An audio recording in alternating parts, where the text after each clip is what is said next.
What is up, producers? Welcome to Low and Candy. I am Bohemoth, and today we're going to talk about some of the key differences of simpler versus sampler.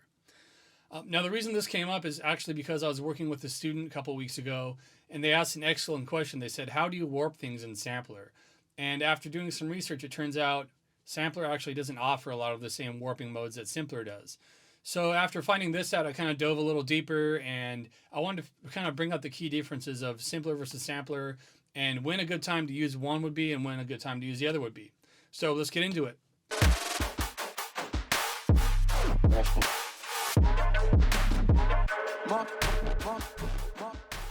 Before I hopped in, I wanted to mention that I'm currently doing one-on-one mentorship lessons on AbletonLiveTeacher.com. Working with a mentor and being able to ask someone questions directly is way better than staying on YouTube every day. I've gotten a lot out of YouTube videos, but being able to ask someone questions is by far the best way to get good at producing.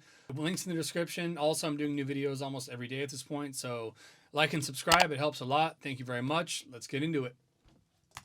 So first things first, in order to open a simpler, all you have to do is drag any sound, any WAV or MP3 onto a MIDI track. That will automatically create a simpler. Another feature I'll note before I get too deep is if you right click it, you can actually change back and forth between simpler and sampler and vice versa. So let's say that we have a sample and we need to manipulate it differently. We don't have to create a whole new deal. We can actually just change it right here. And then likewise, if we have a sampler, we can go back to simpler. So that's a pretty cool little feature.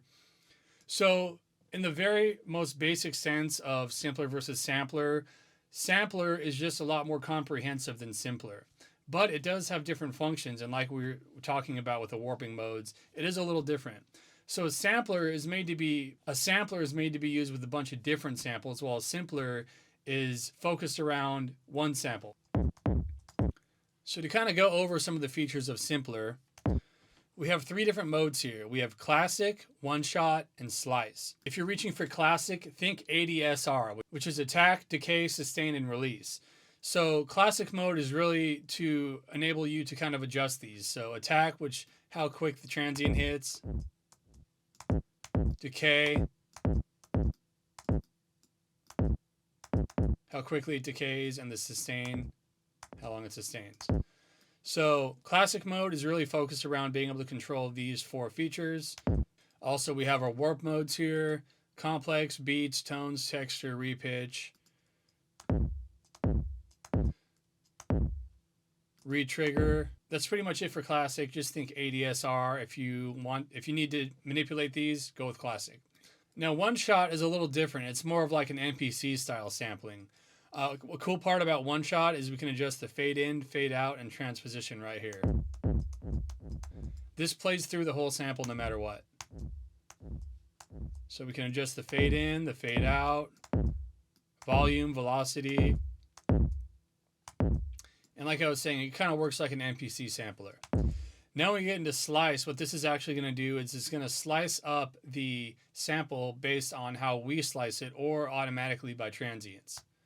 So this one's a kick. It has one transient, so it's not really going to be sliceable. Down here we have the option to slice by. We can slice by transient, beat, region, or manual. You also have a trigger and a gate option. Again, you have the warping options down here.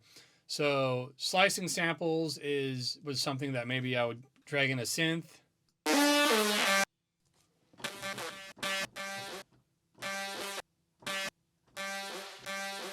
And this will allow us to kind of do that like old school chopping up sample kind of vibe.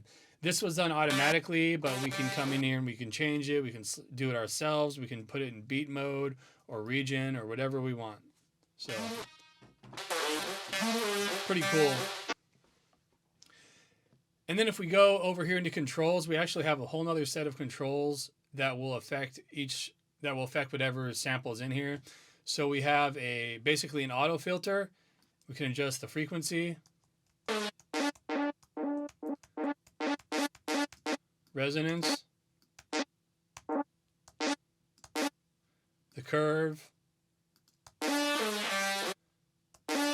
the envelope. And then over here we have an LFO. We can actually set this LFO to either volume, pitch, pan, or filter. So this is kind of like, so if we want some flutters, maybe we want like a kind of old school sample type vibe, we can turn volume up.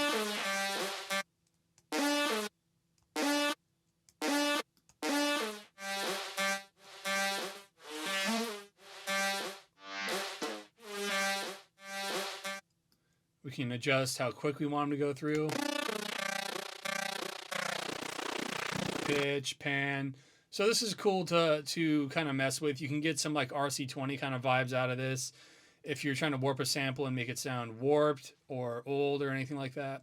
And then we actually have a pitch envelope over here. So this is also really cool to play with. So what this is going to do is,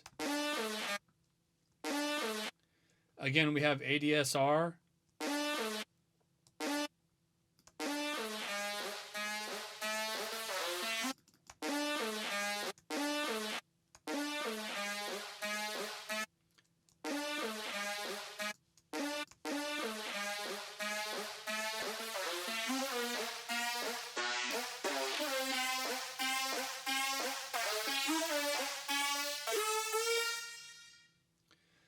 And then we have some additional controls here like transposition, detune. If your sample is a little bit out of tune, we can kind of address that here and fix it.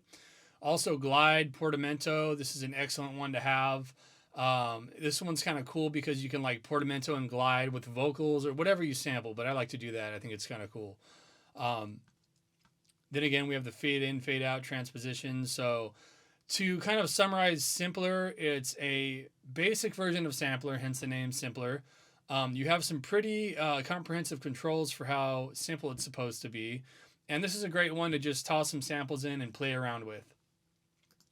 Now, if we convert this to a sampler, now we have a whole nother set of controls. Like I was saying, sampler is meant to be used with several samples.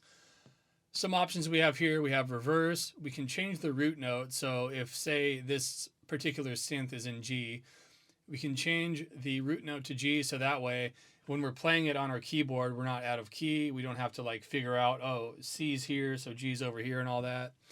Again, detune, so we can fix it. Panning function, volume. We can adjust where we want the sample to start, where we want the sample to end. And then we have sustain mode. So as far as sustain mode goes, we're going to think about like beats warping mode. So what this is it basically manipulates and warps the sample based on where the transients are at. I'm actually going to cover warping features in another video soon, in the next week or so. I'll make sure to link that one.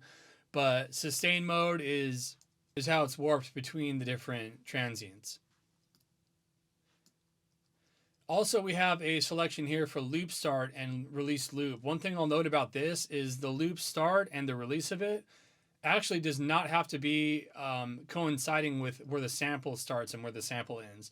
So you can have the sample play, and then you could have the sample enter a loop and then exit a loop. It's pretty cool. So say if we started the sample here, we can start the loop shortly after and end it after that. And then going into pitch oscillator, we have an entire oscillator and envelope dedicated to pitch. Again, a little bit more comprehensive than Simpler.